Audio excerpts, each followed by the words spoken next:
Olá, meus irmãos, graça e paz. Estamos aqui mais uma vez para nós estudarmos a lição da nossa Escola Bíblica Dominical, mas a nossa oração, o nosso desejo é que nesse momento de adversidade, em que nós passamos por todas essas dificuldades, esses obstáculos, você possa se encontrar bem e fortalecido a sua fé no Senhor.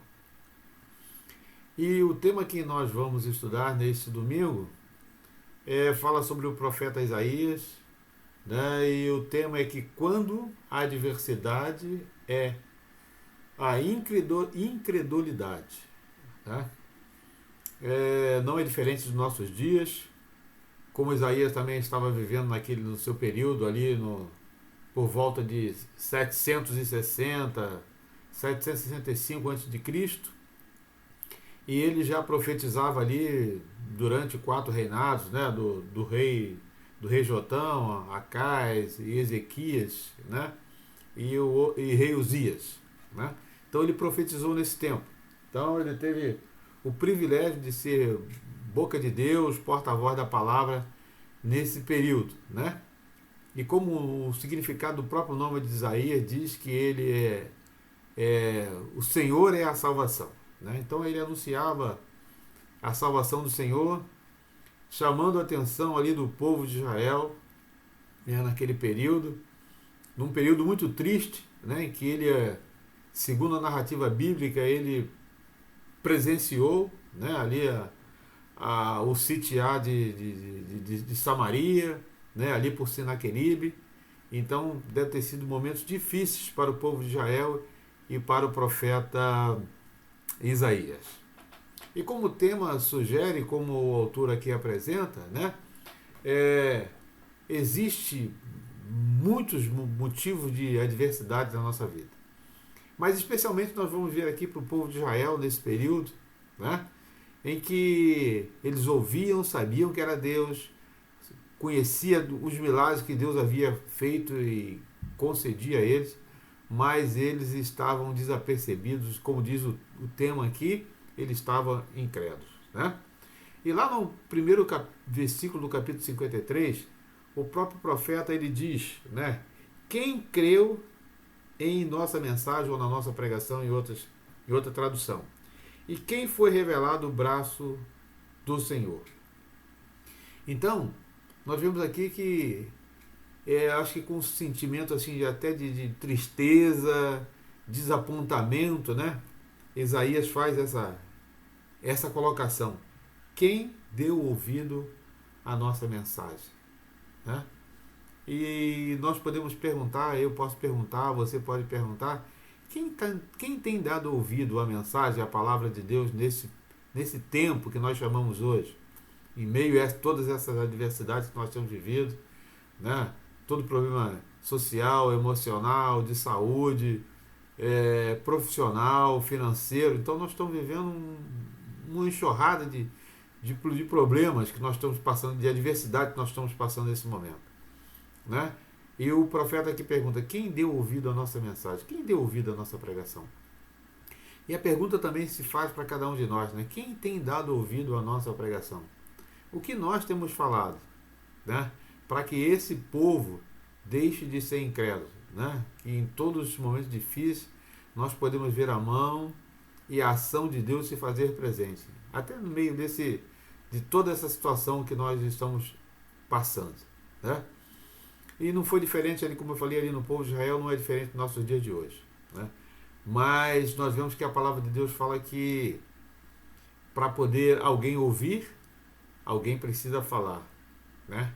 E alguém que vá falar, precisa falar daquilo que Deus fala, que é aquilo que Deus quer que seja falado. Então, o profeta ali como segue no versículo 2, ele diz, e ele cresceu diante dele como um broto tenro e como uma raiz saída de uma terra seca. Ele não tinha qualquer beleza ou majestade que nos atraísse. Nada havia na sua aparência para que o desejássemos, né? Foi assim também com Jesus Cristo. Isaías aqui, quando ele fala aqui como não havia nada que nós desejássemos, ou seja, ele também estava desapontado, ele também ele se inclui aqui, né? Eu acho que, portanto, ele falar, né? Porque aqui, segundo consta nos relatos, mais ou menos Isaías profetizou durante 60 anos, né? Um bom período aí. Então eu quero crer que ele deva não ter ficado cansado, mas aquilo em determinado momento, eu acho que ele podia se sentir até como um enfado de ter bater na mesma tecla, chamar a atenção do povo, mostrar pelo que Deus fez, e mesmo assim o povo continuava se afastando ou não dando ouvido àquilo que Deus havia falado. Então, construindo obstáculos, né, nos seus ouvidos, no seu entendimento, no seu entendimento, para que não pudesse ouvir a palavra de Deus. Então ele fala aqui, né, que foi desprezado e rejeitado pelos homens, um homem de dores e experimentado no sofrimento, como alguém de quem os homens esconde o rosto, e foi desprezado. E nós não tínhamos como estima, né? Então mostrando que realmente havia um desprezo total, um desinteresse total pelo que Deus havia falado, e fazendo um paralelo com o que Jesus Cristo também veio para nos dizer, né? Então a palavra fala que ele veio, Jesus veio, morreu numa morte de cruz, para que nós tivéssemos vida, né? Isaías vai dizer aqui nesse texto aqui que ele curou as nossas enfermidades. Muitas pessoas ficam preocupadas e só oram com uma conotação física, né? Mas ele aqui também está fazendo uma referência dessa incredulidade, né? É porque ele veio para curar a nossa enfermidade espiritual, abrir os nossos olhos, para que nós pudéssemos e possamos enxergar, né, que o mesmo Deus de ontem é o mesmo Deus de hoje presente. O que ele fez no passado, ele continua fazendo. A Bíblia fala que em Deus não há variação. Ele nunca mudou e não muda. Quem muda somos nós, né? O tempo, vivemos um outro tempo, mas o Deus é o mesmo Deus presente de ontem e também é o de hoje. Ele continua discorrendo aqui no versículo 4. Certamente ele tomou sobre si as nossas enfermidades, e sobre si levou as nossas doenças. Contudo, nós o consideramos castigado por Deus. Então, em meio a tudo que Deus fez e Deus faz, deu Jesus para morrer na cruz pelos nossos pecados, e mesmo assim nós falando no modo geral, a humanidade, né, despreza esse sacrifício, não reconhece, né, muitas das vezes o que ele fez. Ou seja, como o título sugere aqui, né, colocando isso como um obstáculo, né, e como uma incredulidade, ou seja, como falta de fé, né, como falta de fé.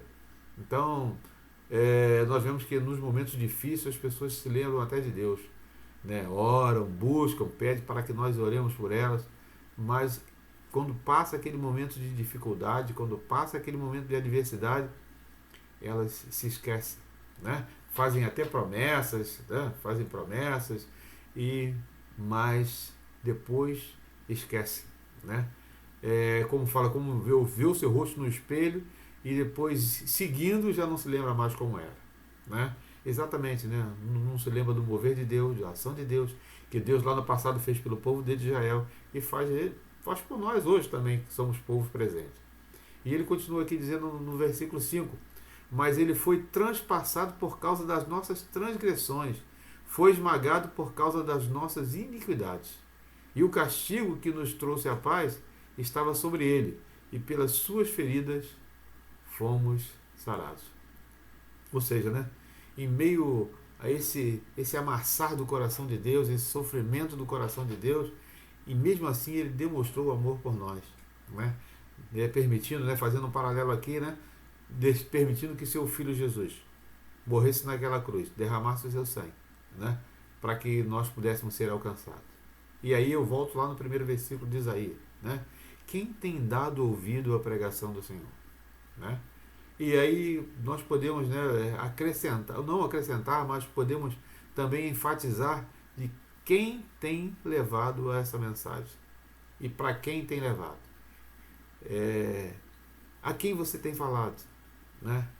E qual é o motivo que você tem para falar do Evangelho, né? Do amor de Deus, da transformação que ele fez. Porque às vezes as pessoas ficam assim, mas eu vim de uma família cristã, ou eu vim de uma situação tranquila, eu não tenho um testemunho forte para poder falar da palavra de Deus. Mas você não precisa ter um testemunho forte. É só você mostrar o testemunho da palavra de Deus, né? Você ser o boca de Deus, ser um profeta de Deus, anunciando aquilo que ele fez, que o seu filho veio, morreu numa morte de cruz para que nós tivéssemos vida e vida em abundância, mostrando que nessa vida aqui nós não vamos ganhar nada, né? Aqui nós estamos perdendo, e a palavra de Deus fala que aqui nós somos passageiros. Em alguns textos diz que nós somos peregrinos, que aqui não é a nossa pátria, nós estamos passando por aqui, né? Então, enquanto nós estamos aqui, nós temos que anunciar a palavra do Senhor para que muitos possam ser alcançados e naquele grande dia ali nós possamos glorificar a Deus ali eternamente. E ele continua dizendo aqui no texto, que no versículo 6, que todos nós, tal como ovelhas, nos desviamos. Cada um de nós se voltou para o seu próprio caminho, e o Senhor fez cair sobre ele a iniquidade de todos nós. Está dizendo o seguinte, né? Que quando nós desviamos daquele caminho que Deus nos ensina, que quer que nós venhamos andar, nós vamos sofrer as consequências, né? E a Bíblia fala que o homem, aquela alma que peca, morre. Ou seja, nós somos responsáveis em traçar o nosso caminho, né? Nós que sabemos onde nós queremos chegar. Se queremos chegar ao final da nossa carreira com Deus, ou chegar ao final da nossa carreira sem Deus. E a palavra fala que só tem dois caminhos, né? Ou nós estamos com Deus, ou nós não estamos com Deus. Ou estamos caminhando para que Ele nos absorva e nos dê a vida eterna, ou nós estamos caminhando para que Ele nos condene e nós não tenhamos a vida eterna. Então, isso é fato, né? E aqui o profeta Isaías está dizendo que todos nós, tal como ovelhas, nos desviamos. Cada um se voltou para o seu próprio caminho, né? O seu próprio entendimento, podemos dizer assim. Fazer aquilo que quer, que acha que é certo, que acha correto, né? Mas a palavra de Deus fala que só tem um caminho, só tem um Senhor. E nós não podemos nos desaperceber disso, porque nós vemos que a narrativa bíblica vai mostrando que os dias vão se abreviando, que cada dia mais está próxima a volta do Filho do Homem, né?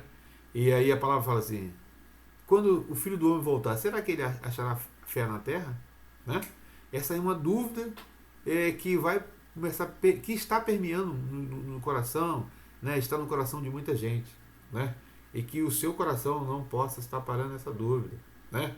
Que realmente a sua fé, a sua adoração, ela possa ser realmente algo permanente, duradouro, maduro, e não esquecermos de tudo que Jesus conquistou na cruz ali, para que nós pudéssemos ter vida e vida em abundância. E que tudo que Isaías profetizou lá atrás, tentando tirar aquele povo a cegueira dos seus olhos, serve para o nosso dia de hoje, para que nós possamos olhar para frente, né? E ver que o mesmo Deus de ontem é o Deus presente e é o Deus de eternamente. E aqui no versículo 7 ele fala o seguinte: que ele foi oprimido e afligido, e contudo não abriu a sua boca. Como um cordeiro foi levado para o matadouro, e como uma ovelha que diante dos seus tosquinizadores fica calada e não abriu a sua boca. Então, mostrando o grande sacrifício que Deus faz por nós, né? Muitas das vezes o que nós fazemos contra o Senhor, né? Ele mesmo assim ele nos perdoa, ele nos ama de uma maneira grandiosa, né? E tanto é que Jesus ele não precisaria sofrer naquela cruz o que ele sofreu, ele não precisaria subir aquela cruz, né? Mas ele permitiu que isso acontecesse por amor a você, por amor a mim, né? Então ele ficou, e o texto vai dizer que ele realmente, como um cordeiro, ele ficou calado, né? Ele foi blasfemado, sofreu, né? Teve seu lado furado, pediu água, foi colocado vinagre na sua boca, e uma série de situações, mas nem por isso, né? Ele nos desprezou. Pelo contrário, ele nos amou de uma maneira extraordinária. E vai no versículo 8: com o julgamento opressivo ele foi levado, e quem pôde falar dos seus descendentes? Pois ele foi eliminado da terra dos viventes por causa da transgressão do meu povo, e ele foi golpeado, né? Uma mensagem profética que nós podemos até citar também e também não diferente para o povo daquele tempo, né? Que ouviu o que Deus falava, através dos profetas, através dos homens de Deus, através dos juízes, através dos reis, aqueles que tinham a obrigação, especificamente aqui falando dos profetas, especificamente do profeta Isaías, eles não deram o devido valor, o devido audição que eles deveriam dar para aquelas palavras, para que eles não pudessem vir ter as suas vidas ceifadas, né? E ele vai dizer lá no versículo 10, contudo, foi da vontade do Senhor esmagá-lo e fazê-lo sofrer, embora o Senhor tenha feito da vida dele uma oferta pela culpa. Ele verá a sua prole e prolongará os seus dias, e a vontade do Senhor prosperará na sua mão, né? Então, mostrando que nós ainda temos a oportunidade de ouvir, continuar ouvindo essa palavra, andar nos caminhos do Senhor e também mostrar às outras pessoas que elas precisam andar no caminho do Senhor, para que elas não venham se desviar, né? Para que elas não venham se desgarrar, né? Assim como o profeta Isaías diz aqui lá no primeiro versículo, né? Para que realmente as pessoas possam dar ouvido àquilo que é falado, a mensagem que seja pregada, para que as pessoas possam ser alcançadas, para que elas sejam salvas, né? Para que os momentos difíceis, né, que a incredulidade que as pessoas enfrentam, isso não possa ser também um obstáculo para cada um de nós, para que nós nos omitirmos, para que nós não venhamos a ficar desanimados, né? Ficar desanimados em não continuar levando a mensagem, levando a palavra de Deus. E ele segue aqui dizendo, né, que depois do sofrimento de sua alma, ele verá a luz e ficará satisfeito pelo seu conhecimento. Meu servo justo justificará muitos e e levantará a iniquidade dele. Por isso eu lhe darei uma porção entre os grandes, e ele dividirá os despojos com os fortes, porque eles derramarão da sua vida até a morte. E foi, contudo, entre os transgressores, pois ele levou o pecado de muitos e pelos transgressores intercedeu, né? Está dizendo que, numa linguagem para que a gente possa entender melhor, né? Ele está dizendo assim, que quando a gente permanecer, nós vamos, e ele diz aqui que vai repartir entre aqueles que são fortes, ou seja, aqueles que permanecerem, né, a glória da eternidade, né? A pergunta é, onde você quer passar a sua eternidade? Com quem você quer passar a sua eternidade, né? Então aqui diz que nós precisamos permanecer, porque ele que vai levar, que levou sobre ele os nossos pecados, as nossas dores, né? Ele sarou através das suas feridas, né, a nossa alma, né? Ele curou o pecado que há em nós, né? Toda vez que nós pecamos, ele vem, e que nós confessamos, ele vem e cauteriza esse pecado, né? Deus não vai colocando isso no cesto para pesar contra nós. Pelo contrário, quando nós confessamos, ele cauteriza aquele pecado, né? E nós podemos continuar vivendo sem culpa. Isso não quer dizer que você, eu vou pecar porque Deus perdoa. Não, está dizendo o seguinte, se o próprio Jesus fala, filhinhos, né? Olha, se isso acontecer, né, de você errar, existe um advogado, né? Ou seja, alguém que vai advogar a nossa causa. O próprio Jesus Cristo, através do Espírito Santo de Deus, intercede por nós, para que nós possamos ter vida e vida em abundância.